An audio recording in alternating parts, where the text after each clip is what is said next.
दोस्तों आज के इस वीडियो में हम बात करने वाले हैं टॉप 5 बेस्ट बजट सीपीयूज के बारे में, वैल्यू फॉर मनी सीपीयूज के बारे में। तो अभी अगर आप सिस्टम बिल्ड कर रहे हो और सीपीयू में कंफ्यूज्ड हो कि मेरे बजट के हिसाब से मैं कौन सा पर्टिकुलर सीपीयू चूज करूं, तो ये वीडियो डेफिनेटली आपके लिए है। तो हम बिल्कुल लो एंड से लेके बिल्कुल कम से कम बजट से लेके एक मिड रेंज कैटेगरी तक जाने की कोशिश करेंगे। और यहाँ पे मैं जो रिकमेंडेशन दे रहा हूँ ये मेरी तरफ से है, मेरा रिकमेंडेशन है। और जितने सीपीयूज अभी मुझे वैल्यू फॉर मनी लगते हैं या वर्थ प्राइस लगते हैं, अपनी प्राइस को जस्टिफाई करते हैं, वो मैं आपको रेकमेंड करने की यहाँ पे कोशिश करूंगा। ठीक है, ओके तो जो सबसे पहला सीपीयू है मैं आपको रेकमेंड करना चाहूँगा, अगर आप बिल्कुल लिमिटेड बजट पे हो, कम से कम बजट में एक अच्छा सीपीयू सिलेक्ट करना चाहते हो, तो आपके लिए सबसे बढ़िया अभी ऑप्शन है इंटेल की 12th जेन का सबसे छोटा सीपीयू यानी कि i3 12100। अब यहाँ पे हमारे पास दो ऑप्शन है, ठीक है, दो अलग अलग कैटेगरी के यूजर होते हैं। कोई एक यूजर ऐसा है कि जिसको अभी सिस्टम बिल्ड कर रहा है और बाद में ग्राफिक्स कार्ड ऐड करने वाला है, तो उसके लिए सबसे बढ़िया ऑप्शन है 12100 सिंपल वाला, जिसमें आपको ऑनबोर्ड यूएचडी ग्राफिक्स भी मिल जाएगा, 4 कोर 8 थ्रेड मिलेगी, ऑनबोर्ड यूएचडी 730 मिल जाएगा, जिससे अभी आपको सिस्टम चालू हो जाएगा, डिस्प्ले भी मिल जाएगा, रेगुलर टास्क भी कर सकते हो, वीडियो एडिटिंग भी कर सकते हो। लेकिन जहां पे बात आती है गेमिंग की, गेम प्ले करना है, तो इसमें आपको ग्राफिक्स कार्ड ऐड करना पड़ेगा, जिसका बजट अभी आपके पास अवेलेबल नहीं है। तो लेटर ऑन आप इसमें जीपीयू ऐड कर सकते हो। ठीक है, तो अगर बाद में ऐड करना है तो 12100 सिंपल वाला सबसे बढ़िया ऑप्शन है।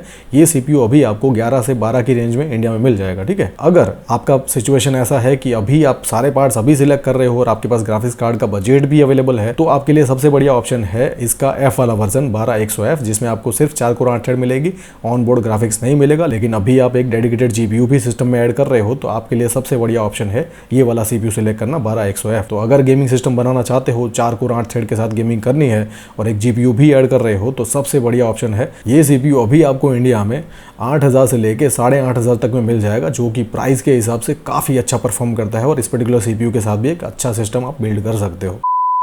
ओके, उसके बाद जिस सीपीयू की मैं आपको बात करना चाहता हूँ, रेकमेंड करना चाहता हूँ, यहाँ पे दो अलग अलग सीपीयूज है। अगर आपका बजट जैसे 12100 है, वो 11, 11.5 या मैक्सिमम 12 तक में मिल जाता है। लेकिन अगर आपका बजट हायर है, इससे थोड़ा सा हायर जा सकते हो, और आपकी रिक्वायरमेंट भी थोड़ी सी हायर है कि नहीं सर मुझे 4 कोर 8 थ्रेड में नहीं जाना है, मुझे 6 कोर 12 थ्रेड में जाना है, तो यहाँ पे जो सबसे बढ़िया सीपीयू है मैं रेकमेंड करना चाहूँगा वो है AMD का Ryzen 5 5600G। ये जो पर्टिकुलर सीपीयू है ना, ये एक एपीयू है, इसमें आपको 6 कोर 12 थ्रेड मिलेगी, फिजिकली 6 कोर 12 थ्रेड है, और वेगा के साथ कंप्यूट यूनिट भी मिलेगी। तो जो उसका ग्राफिक्स डिपार्टमेंट है, उसका परफॉर्मेंस इंटेल के जो ऑनबोर्ड ग्राफिक्स आते हैं ना, उससे ज्यादा है। ठीक है, तो एक परफेक्ट कॉम्बो है। अब ये जो पर्टिकुलर एपीयू है ना, ये अभी आपको 13 या 13.5 के आसपास मिल जाता है, तो एक परफेक्ट सीपीयू है। ठीक है, 6 कोर 12 थ्रेड है, उसमें जो वेगा के साथ कंप्यूट यूनिट मिलती है, उसका परफॉर्मेंस भी काफी अच्छा है।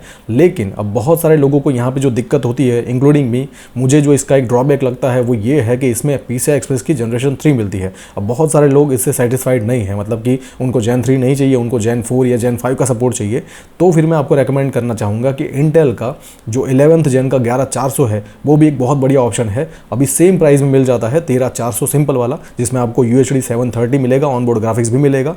और अगर आप ऐसी सिचुएशन में हो कि अभी आप सारे पार्ट्स ले रहे हो, मतलब ग्राफिक्स कार्ड भी अभी लगा रहे हो, तो आप 11400F के साथ भी जा सकते हो, जो कि अभी आपको 11 के आसपास मिल जाएगा। ठीक है, तो 11000 में 6 कोर 12 थ्रेड मिल जाएगी, ऑनबोर्ड जीपीयू नहीं मिलेगा। लेकिन आप डेडिकेटेड जीपीयू लगा रहे हो तो परफेक्ट कॉम्बो ये है। ठीक है, और डेडिकेटेड जीपीयू अभी नहीं लगा रहे हो, बाद में लगाने वाले हो, तो आपको 5600G के साथ भी जा सकते हो। लेकिन वहाँ पर Gen 3 का सपोर्ट है, तो Gen 4 का सपोर्ट चाहिए, तो आप 11400 जो सिंपल वाला है वो भी अभी आपको 13 के आसपास मिल जाएगा। तो वो परफेक्ट एग्जाम्पल है, 6 कोर 12 थ्रेड मिलेगी, उसमें UHD 730 मिलेगा और Gen 4 का भी सपोर्ट मिलेगा। तो फ्यूचर में आप Gen 4 वाला कार्ड भी लगा सकते हो, Gen 4 वाली SSD भी इसमें आप लगा सकते हो। और अगर आपकी सिचुएशन ऐसी है कि नहीं मुझे AMD में ही जाना है 6 कोर 12 थ्रेड में, तो फिर मैं आपको रेकमेंड करूंगा कि 13, 13.5 की रेंज में आपको Ryzen 5 5600 मिल जाता है, जिसमें आपको ऑनबोर्ड जीपीयू नहीं मिलेगा, लेकिन आपको इसमें Gen 4 का सपोर्ट मिलेगा। तो अब ये थोड़ा सा कंफ्यूजिंग है और थोड़ा सा कॉम्प्लिकेटेड भी है, आपको अपने हिसाब से भी रिसर्च करना पड़ेगा कि आपकी प्रायोरिटी क्या है। ठीक है, आप चाहें तो 5600G के साथ भी जा सकते हो, बहुत अच्छा सीपीयू है, उसमें जो जीपीयू मिलता है वो भी बहुत अच्छा है, लेकिन उसमें Gen 3 का सपोर्ट है। आपको Gen 4 चाहिए, AMD में ही चाहिए, तो फिर जो सिंपल वाला 5600 है, जिसमें 6 कोर 12 थ्रेड मिलेगी, ऑनबोर्ड ग्राफिक्स नहीं मिलेगा, लेकिन Gen 4 का सपोर्ट मिलेगा। ठीक है, अगर इंटेल में जाना चाहते हो तो जो 11400 है वो सबसे बढ़िया ऑप्शन है, 13000 के आसपास। और अगर आप जीपीयू अभी ले रहे हो तो 11400F के साथ भी जा सकते हो, जो कि अभी आपको 11 में मिल जाएगा। ठीक है ना, ये सारे के सारे सीपीयू 6 कोर 12 थ्रेड वाले हैं, बहुत अच्छा परफॉर्म करते हैं और उनकी जो प्राइस है उनको जस्टिफाई करते हैं। ओके, उसके बाद तीसरे नंबर पे मैं जिस CPU की आपसे बात करना चाहता हूँ, रेकमेंड करना चाहता हूँ, वो है मेरा पर्सनल फेवरेट 12 जेन का सबसे छोटा i5 यानी कि 12400, जिसमें आपको 6 कोर 12 थ्रेड मिल जाएगी और UHD 730 ग्राफिक्स भी मिल जाएगा। ये पर्टिकुलर CPU अभी आपको इंडिया में 16,000 के आसपास मिल जाता है। तो 16,000 रुपये में इससे बढ़िया परफॉर्म करने वाला CPU अभी मार्केट में कोई भी नहीं है, इसलिए मैं आपको रेकमेंड कर रहा हूँ। ठीक है, तो अगर आपका 16,000 के आसपास बजट है और अभी आपकी सिचुएशन ऐसी है कि ग्राफिक्स कार्ड ऐड नहीं करना है, बाद में करने वाले हो, तो ये पर्टिकुलर CPU आपके लिए परफेक्ट है। ठीक है, और अगर अभी आप ग्राफिक्स कार्ड ऐड कर रहे हो तो इसका जो F वाला वेरिएंट है, जो कि अभी आपको 14 या उससे भी कम में मिल जाएगा, ये भी आप ले सकते हो। उसमें आपको 6 कोर 12 थ्रेड मिलेगी, ऑन बोर्ड जो ग्राफिक्स है वो नहीं मिलेगा, लेकिन डेडिकेटेड ग्राफिक्स कार्ड तो आप सिस्टम में अभी लगा ही रहे हो। तो ये जो पर्टिकुलर CPU है 12400F, वो परफेक्ट है आपके लिए। ठीक है, तो 14,000 के आसपास आपका बजट है, GPU लगाने वाले हो तो 12400F के साथ जाना चाहिए। और अगर अभी आप GPU ऐड नहीं कर रहे, बाद में लगाने वाले हो, तो 12400 जो सिंपल वाला है जिसमें UHD 730 मिलता है, उसको लगाना चाहिए। ओके, तो अब 12400 की जो 6 कोर 12 थ्रेड है वो आपके लिए काफ़ी नई है और आपका बजट भी थोड़ा सा हायर है और थोड़ा सा हायर जाना चाहते हो कोर काउंट में भी, बजट में भी, तो आपके लिए सबसे बढ़िया ऑप्शन है। और दूसरे नंबर पे जिस CPU को मैंने रखा है वो है इंटेल की 13 जेन का सबसे छोटा i5 यानी कि 13400, जिसमें आपको 6 कोर 12 थ्रेड का सपोर्ट तो मिलेगा ही। 6 परफॉर्मिंग कोर है तो उसमें हाइपर थ्रेडिंग होती है, तो 6 कोर 12 थ्रेड का सपोर्ट मिलेगा, प्लस 4 एक्स्ट्रा एफिशिएंसी कोर भी है। तो जो टोटल नंबर ऑफ कोर है वो है 10 और टोटल नंबर ऑफ थ्रेड हो जाएगी वो हो जाएगी 16। ठीक है, तो इसकी जितनी प्राइस है, ये अगर आप इसका F वाला वेरिएंट अभी आप लेते हो इंडिया में तो 19,000 के आसपास मिल जाता है, और सिंपल वाला वर्जन लेते हो जिसमें ऑन बोर्ड UHD ग्राफिक्स भी मिलता है तो वो आपको 21,000 के आसपास मिल जाता है। ठीक है, 2,000 रुपये एक्स्ट्रा है वहाँ पे ऑन बोर्ड ग्राफिक्स के। तो प्राइस के हिसाब से ये पर्टिकुलर CPU बहुत बढ़िया है। 10 कोर फिजिकल 10 कोर का सपोर्ट मिलेगा और 16 थ्रेड का सपोर्ट मिलेगा। तो आप gaming, productivity, video editing, rendering कुछ भी करना है ना, इस पर्टिकुलर CPU के साथ आराम से कर सकते हो, कोई भी इशू नहीं आएगा। प्लस इंटेल की बिल्कुल लेटेस्ट जेन है। इस पर्टिकुलर प्राइस रेंज में इससे कम्पीट करने वाला CPU अभी मार्केट में कोई भी नहीं है। AMD का जो सबसे छोटा अभी CPU है 7600, वो अभी आपको 22,000 में मिलता है। ठीक है, तो पैसे यहाँ पे ज़्यादा है, प्लस वो प्लेटफॉर्म थोड़ा सा महंगा है। तो अगर आप इंटेल के साथ जाते हो तो कम से कम बजट में भी आप एक अच्छा सिस्टम डिज़ाइन कर सकते हो। वहीं पे ही अगर आपको AMD में जाना है, 7600 भी बहुत अच्छा CPU है, उसका परफॉर्मेंस भी काफ़ी अच्छा है, लेकिन आपको वहाँ पे थोड़े से पैसे ज़्यादा पे करने पड़ेंगे। प्लस जो उसके मदरबोर्ड है वो भी महंगे आते हैं और वहाँ पे कंपलसरी DDR5 मेमोरी का ही सपोर्ट है। ठीक है, DDR4 का नहीं है, जो मैं इंटेल वर्सेस AMD में समझा चुका हूँ। तो इंटेल में जाते हो तो आपको DDR4 मेमोरी भी लग जाएगी, उसका जो DDR4 मेमोरी वाला जो मदरबोर्ड है वो भी सस्ते में मिल जाएगा। वहाँ पे आपको Gen 4 का सपोर्ट मिलेगा, तो Gen 4 वाली SSD, ग्राफिक्स कार्ड सब कुछ लगा सकते हो। ठीक है, तो मेरे हिसाब से 19,000 से 21,000 की रेंज में इससे बढ़िया CPU अभी मार्केट में कोई भी नहीं है और इसीलिए मैंने इसको दूसरे नंबर पर रखा है। बहुत बढ़िया CPU है, प्राइस टू परफॉर्मेंस वाइज बहुत अच्छा परफॉर्म करता है।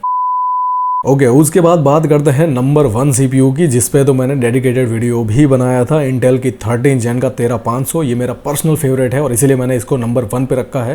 Price to performance wise king है। और अभी अगर मैं सिस्टम बिल्ड करता मेरे खुद के लिए तो मैं इस पर्टिकुलर CPU के साथ सिस्टम बिल्ड करता। ठीक है, इसमें आपको फिजिकली 14 कोर 20 थ्रेड का सपोर्ट मिलेगा, ऑन बोर्ड ग्राफिक्स है, UHD 770। इसका कोई अनफॉर्चुनेटली F वाला वेरिएंट नहीं है। आई थिंक होना चाहिए था कि जिसको ऑन बोर्ड GPU नहीं चाहिए और डेडिकेटेड GPU लगाने वाले हैं जो लोग सिस्टम में, ठीक है, और गेमिंग सिस्टम बना रहे हैं, तो मेरे हिसाब से इंटेल को इसका एक F वाला वेरिएंट भी लॉन्च करना चाहिए था 21,000 के आसपास, तो बहुत बढ़िया रहता। लेकिन इंटेल ने ऐसा किया नहीं है, तो आपको इसका एक ही वेरिएंट मिलेगा 13500 सिंपल, जिसमें आपको 14 कोर 20 थ्रेड का सपोर्ट मिलेगा और ऑन बोर्ड UHD ग्राफिक्स भी मिलेगा। ठीक है, तो आप वीडियो एडिटिंग की बात करें, गेमिंग की बात करें, प्रोडक्टिविटी की बात करें, रेंडरिंग की बात करें, ठीक है, 3D एनिमेशन, ऐसा कुछ भी कर रहे हो ना, तो हर एक कैटेगरी में ये CPU बहुत बढ़िया रहता है। अब आप में से बहुत सारे लोग ये भी बोलोगे कि सर जो 7600X है AMD का, वो भी तो बहुत बढ़िया अच्छा गेमिंग CPU है। तो हाँ, वो अनडाउटेडली इससे ज़्यादा परफॉर्म करता है, लेकिन सिर्फ गेमिंग में। ठीक है, अगर आप गेमिंग के लिए सिस्टम बना रहे हो और सिर्फ गेमिंग के लिए बना रहे हो ना, तो आप AMD के साथ भी जा सकते हो। लेकिन मैं यहाँ पे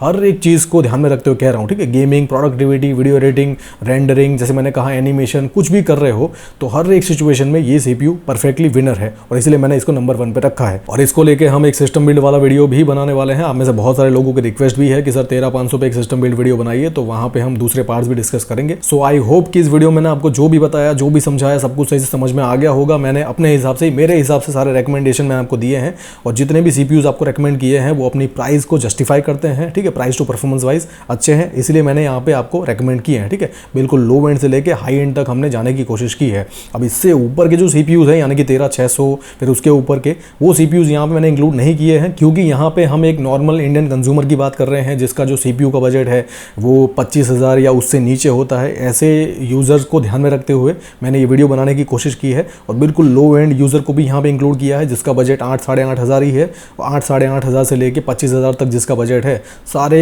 CPUs मैंने यहाँ पे कवर किए हैं और सारे यूज़र को भी मैंने यहाँ पे कवर करने की कोशिश की है। ठीक है, सो आई होप जो भी बताया, जो भी समझाया, सब कुछ सही से समझ में आ गया होगा। लेकिन फिर भी कोई इशू है तो पूछो, I definitely answer you. Thank you so much.